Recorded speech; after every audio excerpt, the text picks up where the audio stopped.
What is up, my beautiful babe? It's Renae here, and welcome to 2017. I'm so pumped that we are in a brand new year, and I hope you're having an awesome start to the year. If you're watching this anywhere on other than Facebook, come on over to my Facebook page and hit like, because this right here is my brand new jam. I'm going to be doing a whole bunch of Facebook live streams in 2017, sharing any of the good stuff that I've learned throughout the week for business and personal development and spirituality and self-awareness, any of the esoteric, good, juicy stuff that I come across every week. So I would love to share some of my wisdom with you. So hit like and hit turn on notifications so you can know when I'm going live.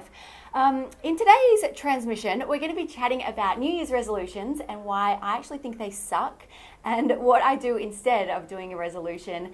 We're also going to be reflecting on what worked and what didn't work in my 2016 in both my personal and my business. And I'm going to be sharing some of the goals that, and themes that I'm working on for 2017 in the hope that they are going to inspire you.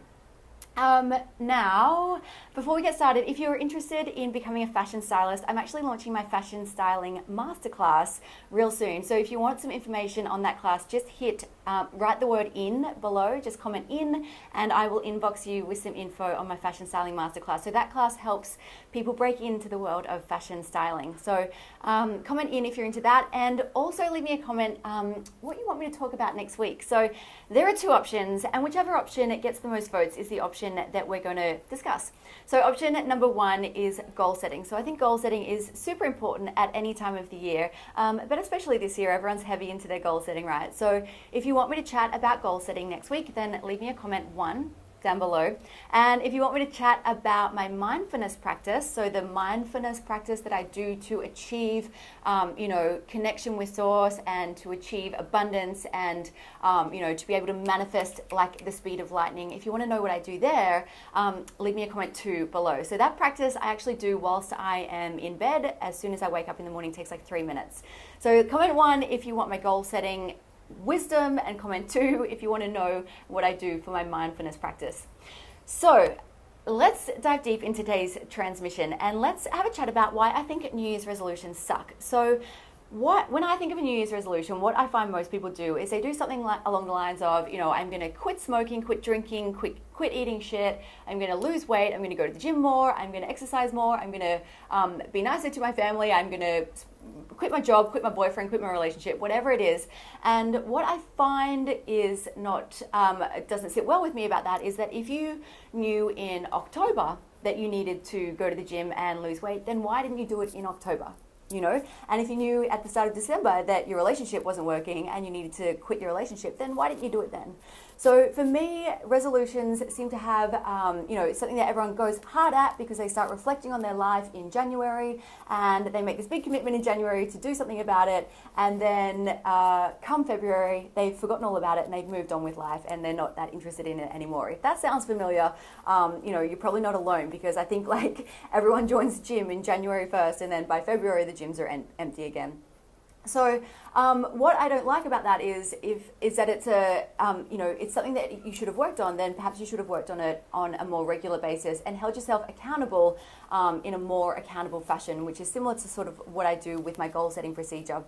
However, what I do like to do instead of setting New Year's resolutions is I like to have a bit of a theme for the year. So the theme doesn't have a start and a finish line as resolutions do. Most resolutions start in January and they finish in February.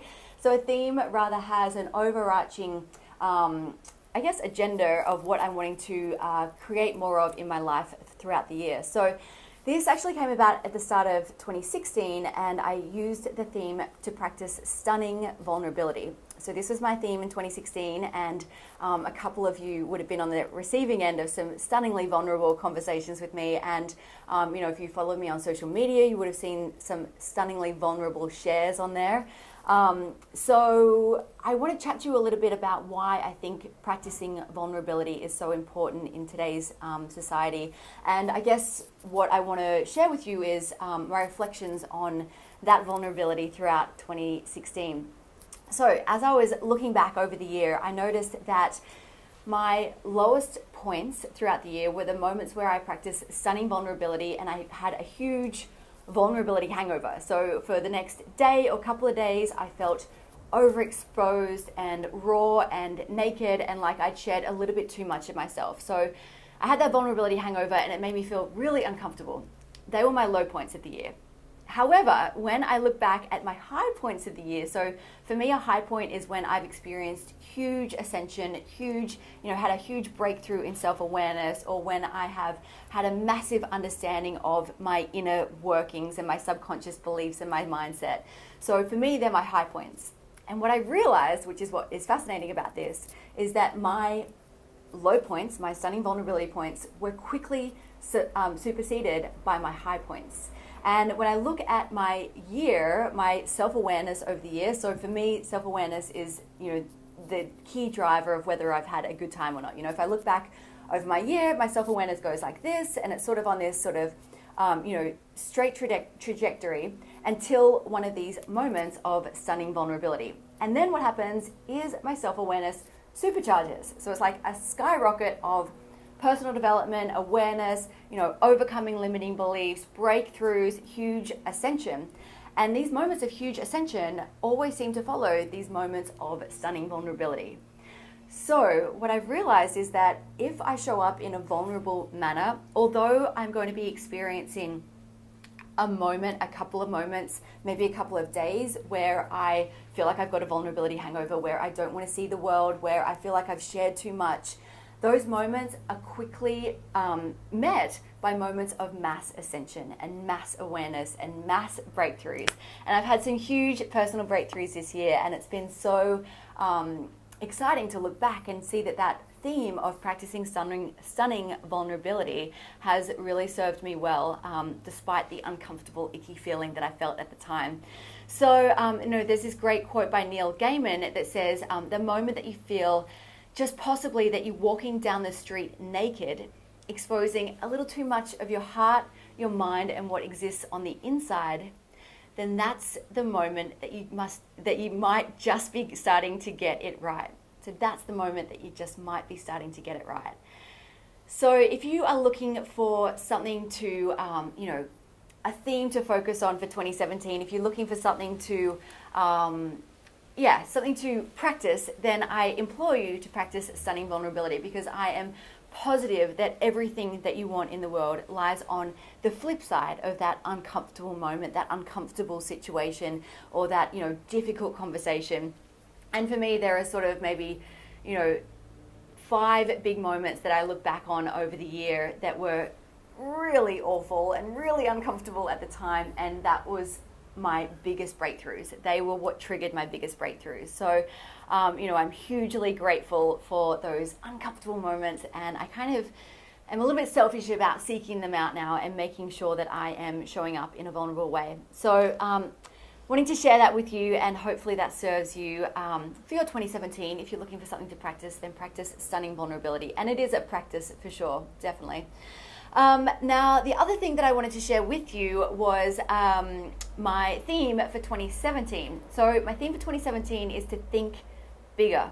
And this was actually spawned because of a couple of visionaries that I met during my recent travels over in Bali. So I met 2 gentlemen who were in different industries, and one of them was a healer. He was in the esoteric world, and he had developed this health and wellness app that he just launched, and it will literally change the way that we look at health and wellness and diagnose illness in the body, and think about what we're putting into the body.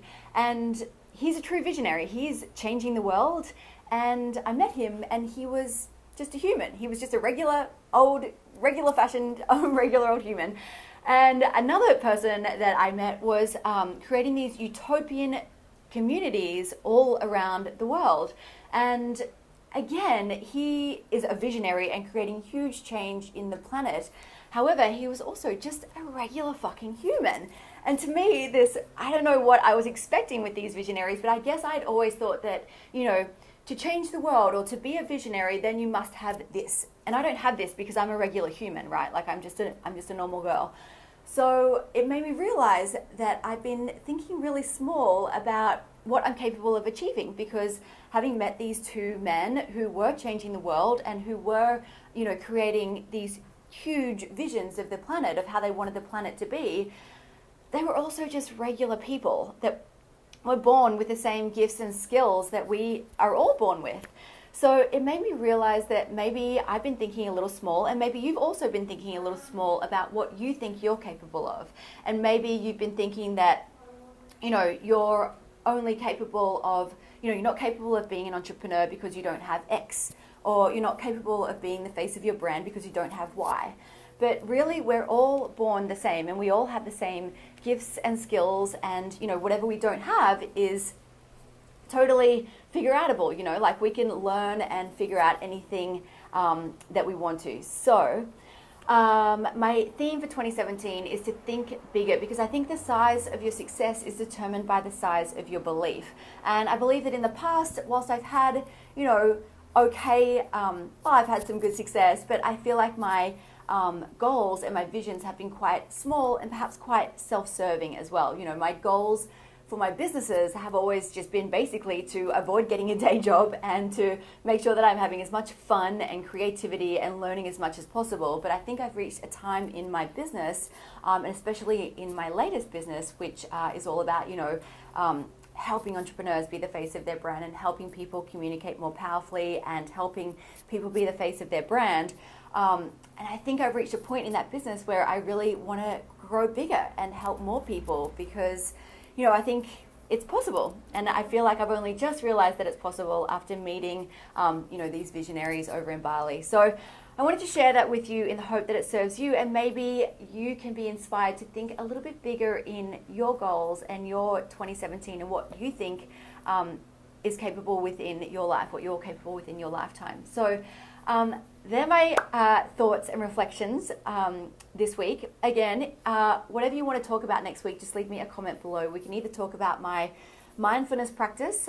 So this is what I do in bed each morning before even getting out of bed. It's the first thing that I do. It takes like 3 to 5 minutes. If you want to talk about that, leave me a comment too in the chat below. And if you want to talk about my goal setting next week, so these are the goal setting procedures that I do every single month, and it's quite a it offers a lot of accountability and also really helps me achieve all of my goals. So if you want to know what I do with that, then leave me a comment 1. So 1 if you want goal setting, and 2 if you want a mindfulness practice, and whichever one gets voted up is the one that we will talk about. Now, also, if you want to hear about my fashion styling class, leave me a comment in below. And if you're watching this anywhere other than Facey, then come on over to my Facebook page, because this is where we are going to be hanging out on 2017. I hope you have a beautiful and abundant and glorious day. Lots of love. I'll talk to you next week. Bye.